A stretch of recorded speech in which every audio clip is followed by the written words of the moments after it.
Oke, itu hanya berarti hanya perkara bentuk ya, Jem ya. Hanya perkara bentuk, bentuk bengkok, bentuk lurus, bentuk segitiga ya sebenarnya sih nggak terlalu masalah. Berarti itu hanya selisih kecil ya, Jem. Seperti biasa, klaim lagi. Apa pendapatmu, Jem, tentang klaim seperti ini, Jem, yang dilakukan Malaysia? Malaysia, Malaysia. Udahlah. Halo Ijem, apa kabar Jem? Gimana kabarnya hari ini Jem? Sehat kamu Jem? Halo Danny, kabar baik nih. Gimana dengan kamu? Sehat kan? Kayaknya makin semangat aja nih hari ini. Lagi siap-siap buat podcast lagi ya Jam? Yap, betul banget Jam. Hari ini kita mulai podcast lagi seperti biasa. Siapin 10 video per hari. Nah, tapi sebelumnya saya mau sapa dulu nih teman-teman yang udah hadir. Siap, gerak teman-teman. Siapa aja nih yang udah hadir? Silahkan absen dulu. Isi kolom komentar dari mana aja kalian. Karena ini adalah podcast Dokter Klinik. Tempatnya nongkrong bukan cair ribut. Bareng saya dan juga si Ijem. Siapkan kopinya. Kita mulai obrolannya. Jam. Oke, kita mulai obrolan lagi Jam. Siap Dani? Oke teman-teman, ayo absen dulu. Dari mana aja nih yang sudah hadir? Isi kolom komentar biar kita tahu siapa aja yang nongkrong di podcast Dokter Klinik. Itu kopi diangkat biar apa Jam? Oke, ada topik kayak tentunya setiap hari kita pasti ada topik yang sangat menarik dan bisa saja beberapa topik yang kita bahas apalagi ke depannya itu adalah topik-topik yang direkomendasikan oleh teman-teman. Tapi untuk saat ini karena masih campuran topik yang kita angkat, jadi saya nggak bisa sebutkan dulu ini kiriman atau atas rekomendasi dari siapa. Oke, tapi sebelumnya saya mau coba minta dukungan dulu nih buat teman-teman yang pengen dukung kita untuk menyelesaikan misi 10 video per hari. Nah, upload video podcast 10 biji nih, posting 10 biji per hari. Gampang caranya, kalian cukup ketik ini aja, komen, ketik pasti bisa. Itu aja kok cukup. Kalau misalkan kalian mau tambahin like, share, dan juga subscribe, ya itu saya anggap bonus. Nah, kita lanjut ke topiknya Jam. Kita udah siapin topik nih, topik ini cukup menarik. Kita akan bahas lagi seputar Malaysia Jam. Siap Dani? Oke, teman-teman, jangan lupa dukung misi 10 video per hari. Gampang banget, cukup pasti di kolom komentar. Kalau mau bonus boleh like, share, dan subscribe juga. Ternyata Jam makin sini makin hari itu penonton Malaysia tuh makin cinta kayaknya makin sama kita Jam. Fans kita di Malaysia itu makin banyak. Itu menandakan dari kolom komentar dan lain-lain itu banyak banget dari Malaysia, mereka memuji-muji channel ini Jam. Itu menandakan kalau mereka itu sangat cinta banget sama channel Dokter Klinik ini. Oke Jam, kali ini kita akan coba bahas isu perseteruan. Ternyata Malaysia itu tidak hanya berselisih atau berseteru atau sering terjadi gesekan-gesekan dengan Indonesia saja, tapi ternyata juga hal itu sering terjadi antara Malaysia dan juga Singapura. Nah, kali ini kita akan bahas isu-isu tentang Malaysia dan juga Singapura. Nah, ini topik yang seru banget Dani. Jadi bukan cuma Indonesia-Malaysia aja yang sering ada gesekan, tapi ternyata Malaysia Singapura juga punya sejarah perseteruan mereka sendiri. Dan yang menarik, dinamikanya beda banget dibanding hubungan Indonesia-Malaysia. Kalau Indonesia-Malaysia, biasanya gesekannya soal budaya, tenaga kerja, atau masalah perbatasan. Tapi kalau Malaysia-Singapura, konfliknya lebih ke politik, ekonomi, dan warisan sejarah sejak mereka berpisah di tahun 1965. Ini saya coba bacakan dulu nih Jam. Konflik antara Malaysia dan juga Singapura memiliki sejarah panjang baik sebelum maupun setelah pemisahan Singapura dan juga Malaysia pada tahun 1965. Berikut adalah beberapa konflik utama yang pernah terjadi antara kedua negara. Nih saya bacain dulu. Pemisahan Singapura dari Malaysia, sengketa Pulau Batu Putih, kemudian sengketa wilayah laut dan udara, pasokan air ke Singapura, yang terakhir jembatan Bangkok, proyek gagal Malaysia. Oke, siap, gerak Jam. Kita bahas yang pertama dulu, pemisahan Singapura dari Malaysia pada tahun 1965. Nah, mungkin banyak nih teman-teman kita yang hadir di sini baru tahu ternyata Malaysia dan juga Singapura dulunya adalah satu federasi ya. Silahkan coba jelaskan singkat dulu. Hubungan mereka nggak harmonis karena ada ketegangan politik, ekonomi, dan etnis antara pemerintah pusat Malaysia dan pemerintah Singapura yang dipimpin Lee Kuan Yew. Singapura merasa kebijakan ekonomi Malaysia tidak menguntungkan mereka, sementara Malaysia curiga kalau Singapura terlalu dominan dalam ekonomi. Ditambah lagi, ada ketegangan rasial antara mayoritas Melayu di Malaysia dan populasi Tionghoa yang dominan di Singapura. Akhirnya pada 9 Agustus 1965, Singapura dikeluarkan dari Malaysia, bukan keluar sendiri. Perdana Menteri Malaysia saat itu, Tunku Abdul Rahman, memutuskan bahwa Singapura lebih baik berdiri sendiri karena takut ketegangan makin memburuk. Nah, Stad, hubungan mereka naik turun sering kerjasama dan juga sering berselisih. Kalau menurut kamu, Dani, pemisahan ini lebih banyak untungnya atau justru rugi buat Malaysia? Ya, kalau kita lihat ekonomi Singapura sekarang, seharusnya Malaysia rugi dengan kondisi seperti saat ini ya. Karena kita bisa lihat Singapura itu bisa sangat maju sekali. Nah, terus kamu bilang tadi ada kecurigaan. Apa yang kamu maksud kecurigaan terhadap Singapura? Iya, betul banget, Dani. Dengan kondisi Singapura yang sekarang sangat maju, bisa dibilang Malaysia agak rugi karena kehilangan potensi ekonomi yang besar. Nah, soal kecurigaan yang ada, Malaysia merasa Singapura terasa diuntungkan federasi itu. Singapura dianggap lebih terfokus pada kepentingan Tionghoa, sementara mayoritas penduduk Malaysia adalah Melayu. Selain itu, ada perasaan kalau Singapura ingin mendominasi politik dan ekonomi di dalam federasi yang membuat beberapa pemimpin Malaysia khawatir. Singapura sendiri merasa nggak diberi cukup kebebasan ekonomi oleh pemerintah pusat Malaysia, dan mereka ingin lebih mengatur sendiri. Ini jadi salah satu alasan utama mengapa kecurigaan dan ketegangan antara kedua pihak makin meningkat, hingga akhirnya berujung pada pemisahan. Menurut kamu, Dani, apakah kalau Singapura tetap jadi bagian dari Malaysia, mereka bisa jadi negara sebesar sekarang?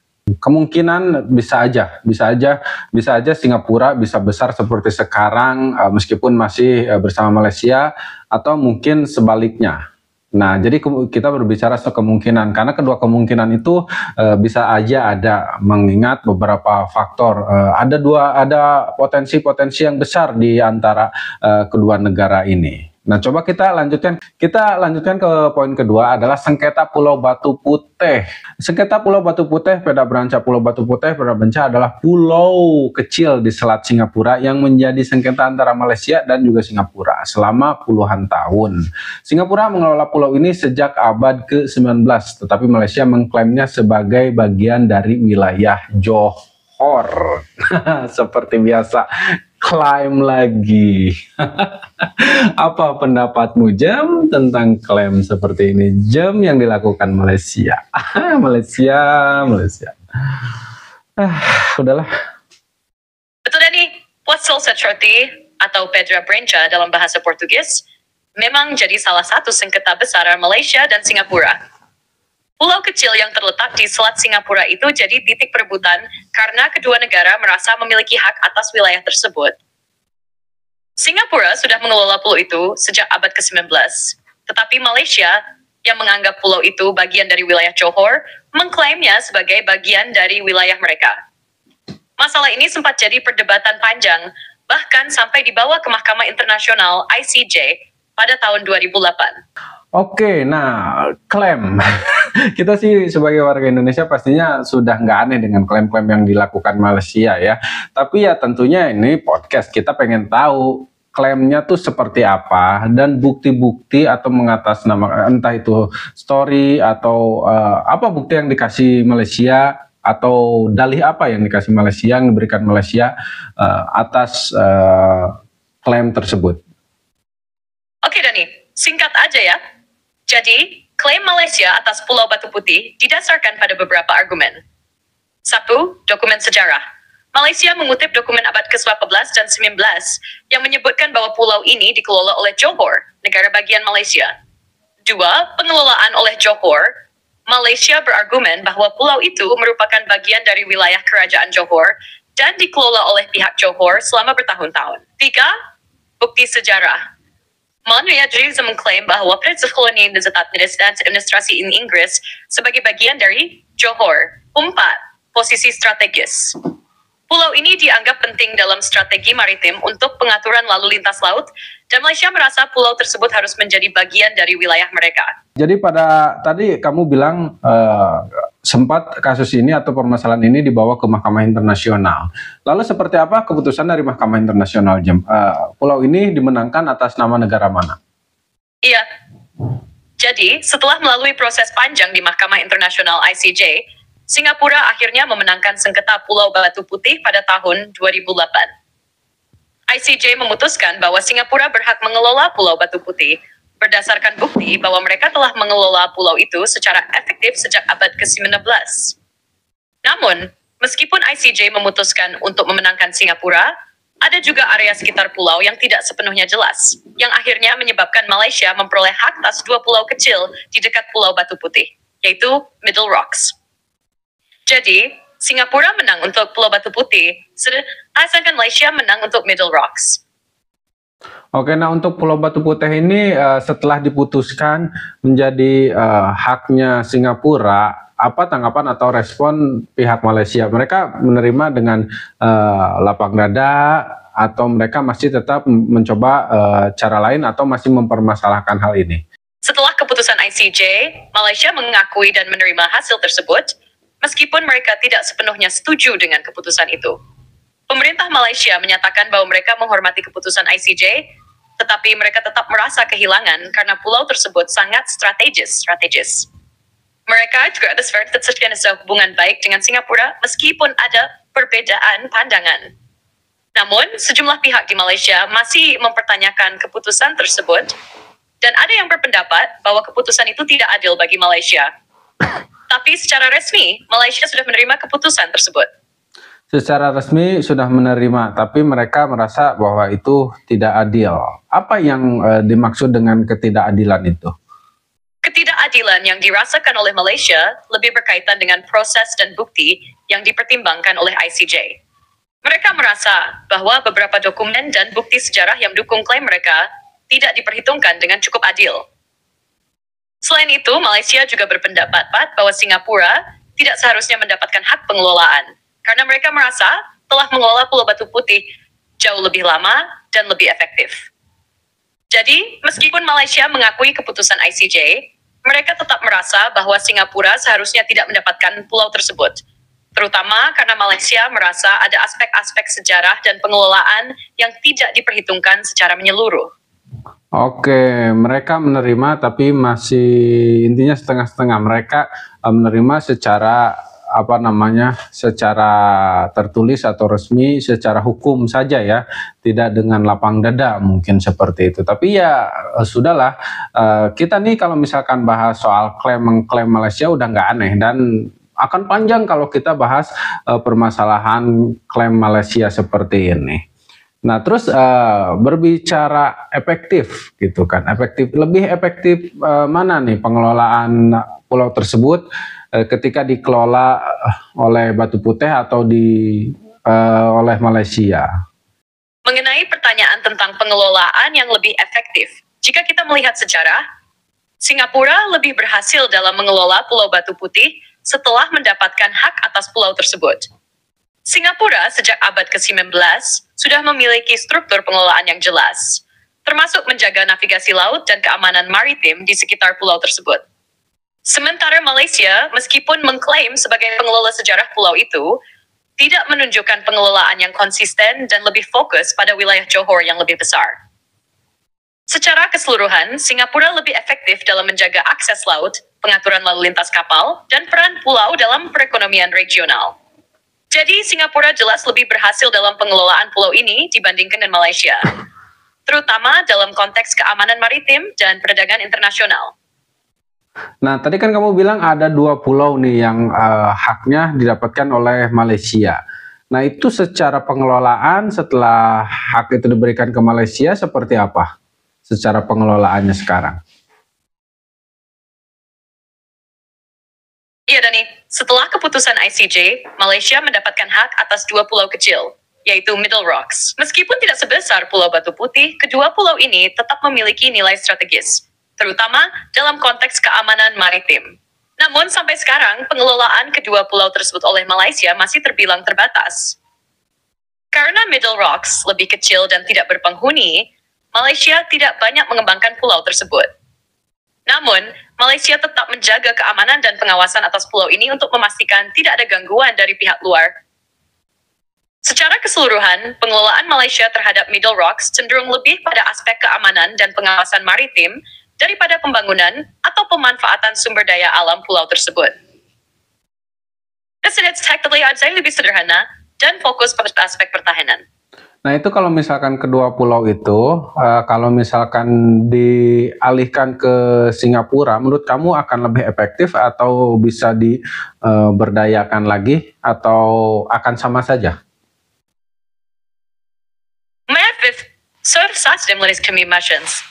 Oke, nah itu untuk kalau misalkan kedua pulau itu, kamu bilang tadi kedua pulau tersebut kurang begitu aktif ketika dikelola oleh Malaysia. Nah gimana kalau misalkan berumpama kalau pulau tersebut dikelola oleh Singapura, akankah lebih efektif, lebih berguna, atau akan sama saja? Jika Middle Rocks dikelola oleh Singapura, kemungkinan besar pengelolaan akan lebih efektif dan lebih terstruktur. Mengingat Singapura memiliki kapasitas dan pengalaman dalam pengelolaan wilayah maritim yang sangat baik. Singapura terkenal dengan strateginya dalam mengelola wilayah laut dan juga memiliki kemampuan untuk mengoptimalkan potensi ekonomi seperti pelabuhan dan jalur pelayaran internasional. Namun, mengingat Middle Rocks lebih kecil dan tidak memiliki sumber daya alam yang signifikan, perbedaan dalam pengelolaannya mungkin tidak terlalu mencolok. Singapura mungkin akan lebih fokus pada keamanan maritim, mengoptimalkan posisi pulau untuk akses laut, dan menjaga rute perdagangan internasional. Jadi, secara teori, Singapura mungkin bisa mengelola Middle Rocks lebih efektif. Tetapi dampaknya terhadap ekonomi atau pembangunan mungkin tidak begitu besar, mengingat karakteristik pulau yang kecil dan tak berpenghuni. Oke, ini kita kalau misalkan ngebahasnya udah sengketa, udah perebutan lahan, ini akan jadi sangat menarik dan banyak yang sebenarnya bisa kita perbincangkan.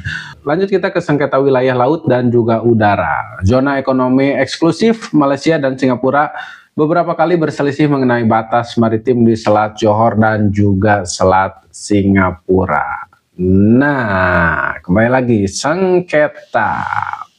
Seperti apa, Jam? Lebih jelasnya. Sengketa mengenai batas maritim di Selat Johor dan Selat Singapura memang menjadi topik yang sering memicu ketegangan antara Malaysia dan Singapura. Isu utama yang sering diperdebatkan adalah zona ekonomi eksklusif ZEE, yang berkaitan dengan hak untuk mengelola dan memanfaatkan sumber daya alam di wilayah laut tersebut, seperti perikanan, minyak, dan gas. Selat Johor yang memisahkan Malaysia dan Singapura sering menjadi titik sengketa karena perbedaan klaim mengenai batas ZEE. Singapura menginginkan pengakuan lebih luas atas wilayah perairan sekitar pulau-pulau mereka. Sedangkan Malaysia juga memiliki klaim yang kuat atas wilayah maritim mereka, terutama di sekitar Johor. Sengketa semacam ini muncul karena kedua negara tidak sepakat tentang penarikan garis batas yang sah dan sahih di selat tersebut. Selain itu, ada juga masalah perbedaan interpretasi perjanjian-perjanjian internasional yang mengatur batas wilayah laut, yang semakin memperumit penyelesaian sengketa ini.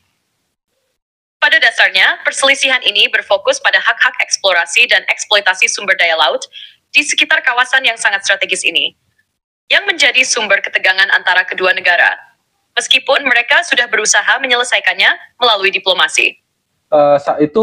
Sengketa itu masih terjadi sampai sekarang, Jam? Iya, benar, Dani.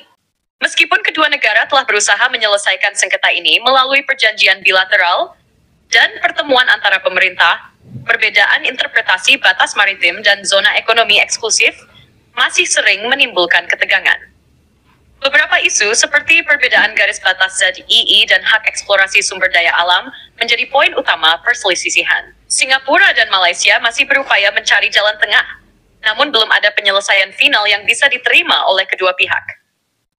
Jadi meskipun ada upaya penyelesaian, perselisihan ini masih berlangsung karena adanya kepentingan ekonomi dan strategis yang sangat besar bagi kedua negara terkait wilayah maritim tersebut.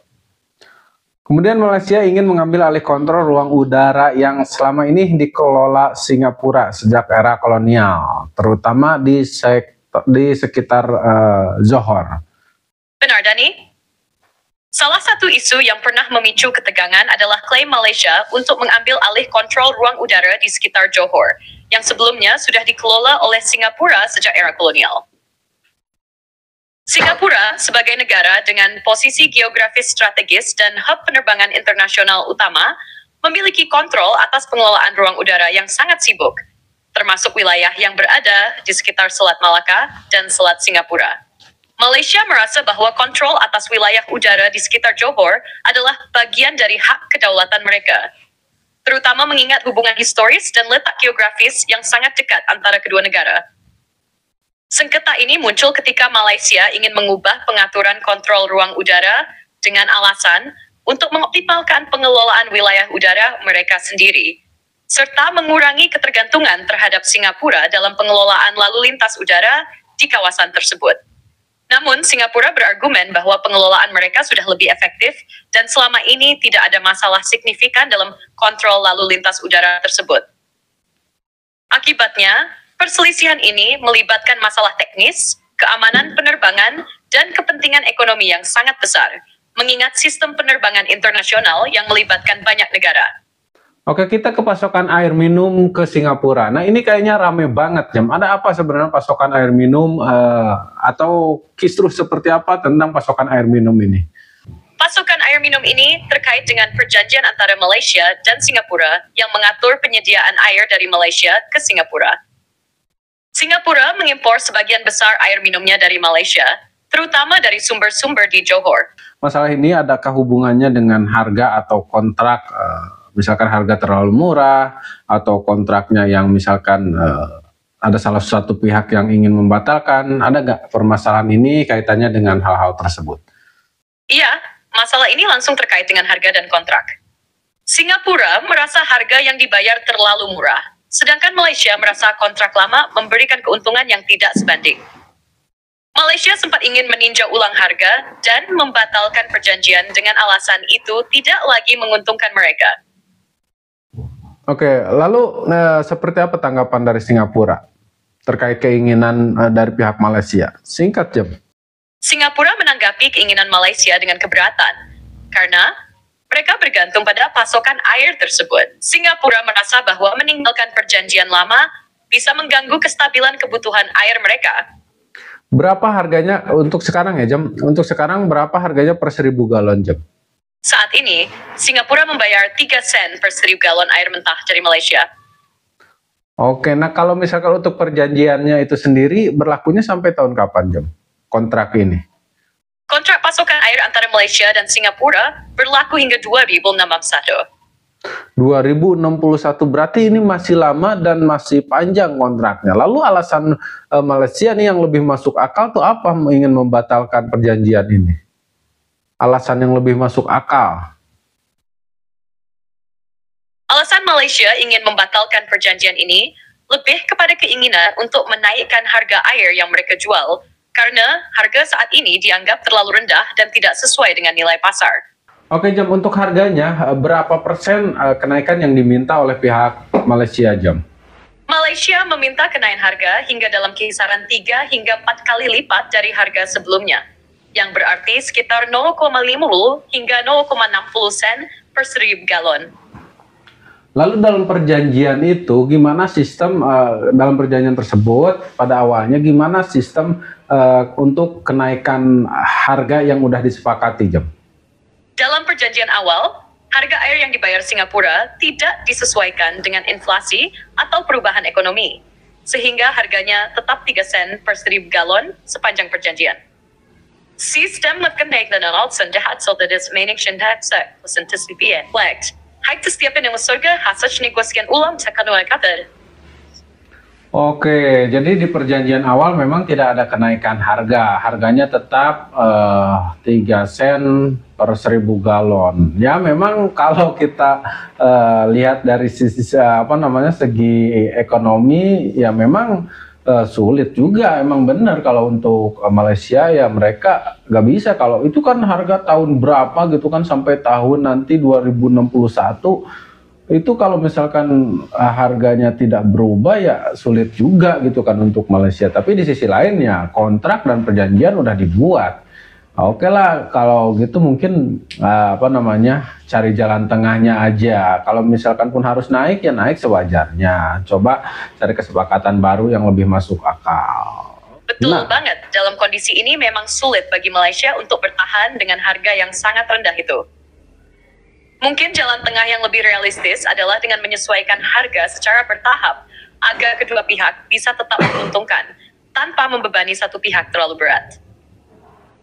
Yang pasti, negosiasi yang lebih adil dan penyesuaian harga yang lebih rasional bisa menjadi solusi yang lebih baik daripada saling memaksakan. ya betul. Tapi kalau misalkan nggak dipasok sama Malaysia, Singapura itu dapat air minumnya dari mana, Jem? Singapura sebenarnya punya sumber air alternatif seperti penampungan air hujan, desalinasi, proses mengubah air laut menjadi air tawar, dan juga pengolahan air, termasuk air limbah yang diproses kembali menjadi air minum. Singapura bahkan sangat bergantung pada teknologi untuk memastikan keberlanjutan pasokan air. Meskipun air dari Malaysia tetap menjadi bagian penting bagi mereka. Lalu kenapa kalau misalkan mereka bisa memproduksinya sendiri, kenapa masih harus terus mengandalkan Malaysia? Apa karena memangnya itu, karena murahnya itu tadi? Apa gimana, Jem? Setelah itu sering saja IB. Pasokan air dari Malaysia jauh lebih murah dibandingkan dengan alternatif yang ada, seperti desalinasi atau pengolahan air. Teknologi desalinasi, misalnya, memerlukan biaya yang lebih besar untuk mengolah air laut menjadi air tawar. Dan meskipun Singapura sudah cukup maju dalam hal itu, tetap saja biaya operasionalnya lebih tinggi dibandingkan dengan air yang dipasok dari Malaysia. Jadi, meskipun Singapura punya alternatif, tetap lebih efisien dan murah jika masih mengandalkan pasokan air dari Malaysia.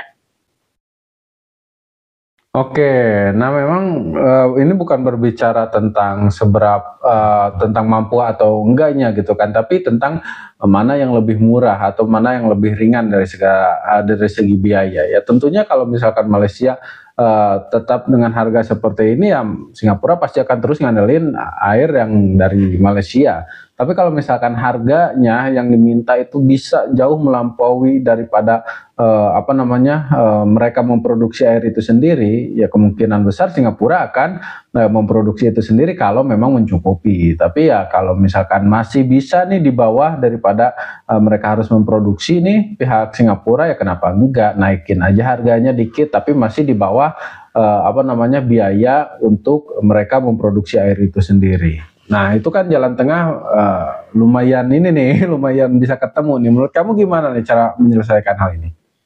Kalau Singapura sudah tidak menggunakan air dari Malaysia, lalu bagaimana dengan Malaysia? Berapa kerugian yang kira-kira bisa ditaksir yang akan dialami oleh Malaysia kalau kehilangan Singapura? Jika Singapura berhenti membeli air dari Malaysia, Malaysia tentu akan kehilangan pendapatan yang cukup besar. Berdasarkan perjanjian yang ada, Malaysia memperoleh sekitar 100 juta per tahun dari penjualan air ke Singapura. Jika pasokan air terhenti, kerugian tahunan ini bisa cukup signifikan. Meskipun Malaysia bisa mencari pasar atau alternatif lain untuk pasokan air.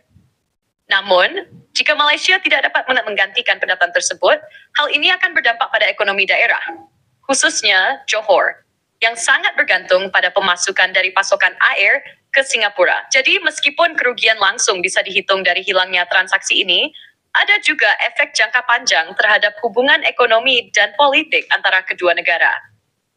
Oke, nah kalau bicara pasar, selain Singapura, pasar mana lagi yang menjadi target Malaysia? Selain Singapura, Malaysia bisa mempertimbangkan untuk menjual air ke negara-negara tetangga, seperti Thailand, Indonesia, atau Brunei. Namun, tentu saja tantangan utama adalah ketersediaan sumber daya air, infrastruktur, dan logistik pengiriman. Selain itu, industri lain seperti pertanian dan industri berat di Malaysia bisa menjadi sektor utama yang diandalkan untuk pendapatan, selain bergantung pada ekspor air. Malaysia juga bisa mengembangkan sumber daya air yang ada untuk memenuhi kebutuhan domestik atau mencoba menarik investasi luar dalam sektor pengelolaan air. Oke, jadi menurut kamu Jam dengan faktor geografis seperti di Indonesia saat ini, apakah emang menurut kamu Indonesia masih butuh pasokan air seperti itu?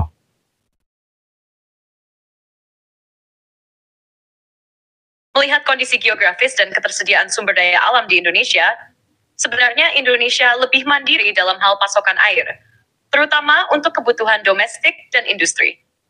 Dengan banyaknya sungai besar, danau, dan sumber air lainnya, Indonesia secara umum memiliki kecukupan pasokan air. Namun, yang menjadi tantangan adalah distribusi air yang tidak merata antar daerah, terutama di wilayah timur Indonesia yang lebih kering. Untuk daerah seperti itu, kerjasama regional dalam pasokan air bisa jadi penting, baik dengan Malaysia atau negara tetangga lain. Jadi, meskipun secara umum Indonesia mungkin tidak terlalu bergantung pada pasokan air dari luar, kerjasama tetap dibutuhkan untuk menangani ketimpangan sumber daya di beberapa wilayah. Oke, sebenarnya untuk Indonesia sendiri udah bisa nggak dia masuk air ke negara lain? Secara teknis, Indonesia memiliki kemampuan untuk mengimpor air dari negara lain, terutama untuk daerah-daerah yang mengalami krisis air atau kekeringan. Namun, masalah logistik dan biaya akan menjadi tantangan besar. Pengangkutan air dalam jumlah besar tentu akan sangat mahal, sementara Indonesia sendiri masih memiliki banyak sumber daya alam air yang bisa dikelola lebih baik di dalam negeri. Jika yang dimaksud adalah membeli air dari negara tetangga, seperti yang dilakukan Singapura dengan Malaysia, itu mungkin bisa dilakukan. Tetapi Indonesia kemungkinan besar lebih bergantung pada pengelolaan sumber daya air internal. Kerjasama internasional lebih cenderung dalam bentuk teknologi atau investasi untuk pengelolaan air yang lebih efisien daripada mengimpor air secara langsung. Enggak, bukan membeli, tapi menjual, jam ekspor. Nah, bisa nggak Indonesia ekspor atau menjual air ke negara lain? Dengan kondisi seperti saat ini, jam.